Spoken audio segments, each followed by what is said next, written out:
भारत की silicon valley कहे जाने वाले कर्नाटक की राजधानी बेंगलुरु इस समय भारी जल संकट की समस्या से जूझ रहा है।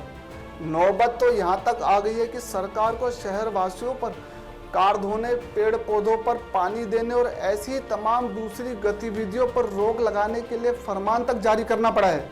इतना ही नहीं, जो लोग सरकार के इस फरमान का पालन नहीं करेंगे उन पर जुर्माना लगाने तक की बात कही जा रही है। आखिर ऐसा क्या हुआ कि बेंगलुरु को इस तरह जल संकट का सामना करना पड़ रहा है, जिससे शहर की जनता बूंद बूंद के लिए तरसने पर मजबूर हो गई है। बेंगलुरु में गहराई जल संकट की आखिर क्या वजह है, आज इसी पर बात करेंगे। नमस्कार, मैं हूं हरीश और आप देख रहे हैं बड़ी खबर।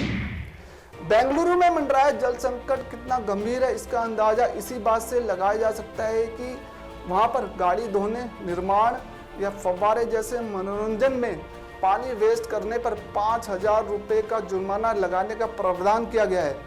मतलब साफ है कि पानी का जो संकट बेंगलुरु पर मंडरा रहा है वो बेहद गंभीर है। जल संकट की समस्या ने बेंगलुरु शहर को मिले सिलिकॉन वैली के टैग पर बट्टा लगा दिया है।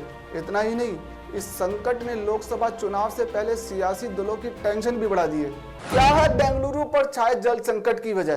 बेंगलुरु शहर की जनसंख्या 1 करोड़ के आसपास है। साथ ही यहाँ पर करीब 25,000 से ज्यादा आईटी कंपनियां भी हैं।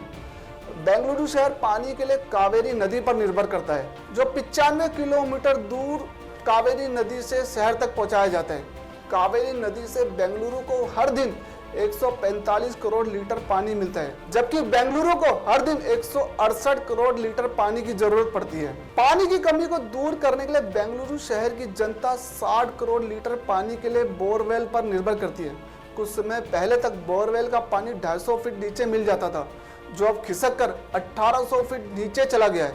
कर्नाटक के deputy CM D K Shivakumar ने हाल ही में बताया था कि Bengaluru metropolitan region development authority और Bengaluru water supply and sewerage board के 14,781 बोरवेल में से 6,997 बोरवेल पूरी तरह से सूख गए हैं।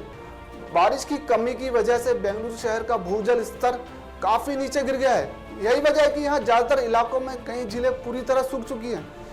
अकेले वार्थुल राइजिंग इलाके में ही 6 से 7 झीलें ऐसी हैं जो कम बारिश की वजह से भूजल रिचार्ज नहीं कर पा रही है। कम बारिश के कारण कावेरी नदी का जल स्तर लगातार घट रहा है।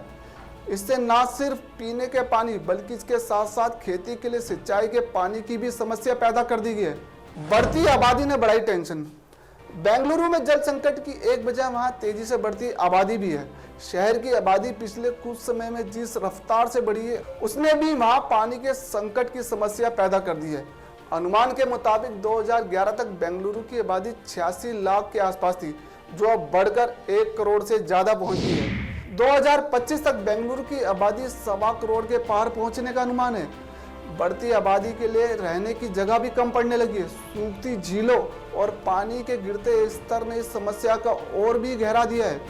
यही वजह है कि साल 2017 में कर्नाटक के तत्कालीन राजस्व मंत्री कागोडू थिम्मप्पा ने बताया था कि बेंगलुरु की 837 में से 744 झीलों पर लोगों ने कब्जा कर लिया है। इन झीलों को बस स्टेशनों, स्टेडियमों और रिहायशी इलाकों में बदल दिया गया है। एक रिपोर्ट के मुताबिक बेंगलुरु शहर के लोगों को जल संकट की समस्या से अगले 100 दिनों के आसपास तक दो चार होना पड़ेगा। हालांकि राज्य सरकार और तमाम अधिकारी जल्द से जल्द इस समस्या से निजात पाने का दावा कर रहे हैं। ऐसे में सवाल उठता है कि समस्या से निपटने के लिए पहले कोई ठोस कदम क्यों नहीं उठाया गया? अगर यही हाल रहा तो यह संकट धीरे धीरे दूसरे शहरों पर भी अपना प्रभाव डाल सकता है।